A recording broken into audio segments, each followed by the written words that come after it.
এখন আগের স্কুলটার মতো এই স্কুলটাকে ভেঙে ফেলার কোনো প্রয়োজন নেই। ও হ্যাঁ, আমি ওটাকে ধরছি, দাও।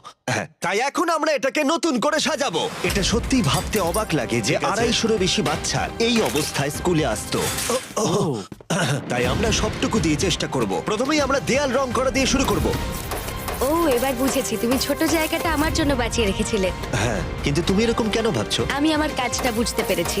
নতুন সিলিং, নতুন দেয়াল, নতুন মেঝে, একদম নতুনের মতো। আর আমরা ওদের পুরনো ক্লাসরুমগুলোকে শুধু সারিয়েছি তাই নয়, তার সাথে আমরা তৈরি করেছি দুটো নতুন স্কুল যা এর আগে বাচ্চারা কখনো দেখেনি। চলে এসো, ওরা ওদের একদম নতুন ক্লাসরুম প্রথম দেখবে।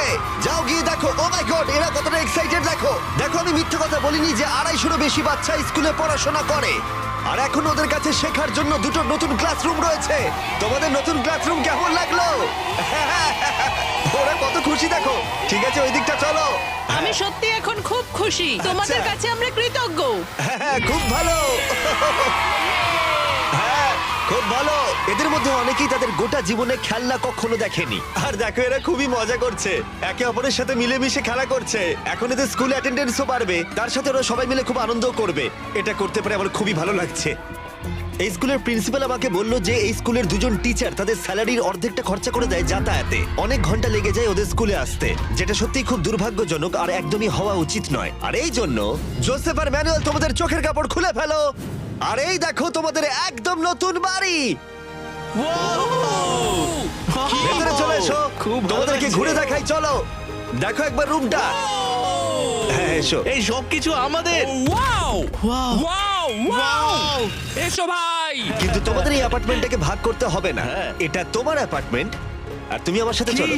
সত্যি? এই দিকটা হলো তোমার। ও ভাই, অনেক অনেক কোনো ধন্যবাদ ব্যাপার নয়। আপনাকে, অনেক ঠিক আছে, ধন্যবাদ। ঠিক আছে, কোনো ব্যাপার না। তোমরা দুজনেই খুব ভালো টিচার। অনেক কিন্তু ধন্যবাদ। শুধুমাত্র আমরা এখানেই থেমে থাকবো না। যখন আমি এখানে প্রথম আসি, এমন কিছু আমি দেখেছিলাম যা ভুলতে পারিনি। না, এগুলোকে শুট করো না। এক যুগেরও বেশি সময় ধরে এই গ্রামের পুরো জলের উৎস হলো এই নদীটা। আর তাদের জনসংখ্যার প্রায় 80%, যার মধ্যে শিশুরাও আছে, তাদের পেটে পরজীবী কৃমিও রয়েছে। এটা সত্যি আমার মন ভেঙে দিয়েছিল। তাই আমরা একটা নতুন কূপ খনন করলাম, এই স্কুলের জন্য শুধু নয়, আশেপাশের কমিউনিটির বহু মানুষের জন্য।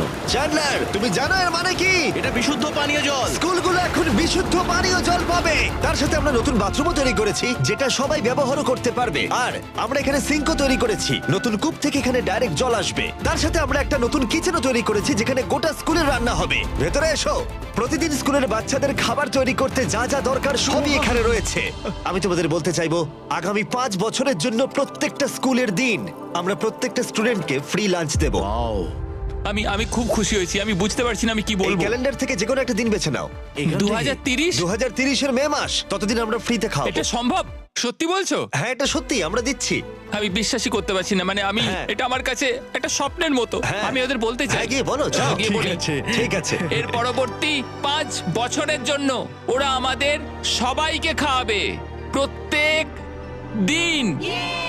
রকফেলার ফাউন্ডেশন এটাতে আমাদের অনেক সাহায্য করেছে, কারণ আমরা শুধুমাত্র এখানেই ফ্রি লাঞ্চ দেবো তা নয়, বরং ঘানাতে যতগুলো স্কুল তৈরি করব সব কটাতেই।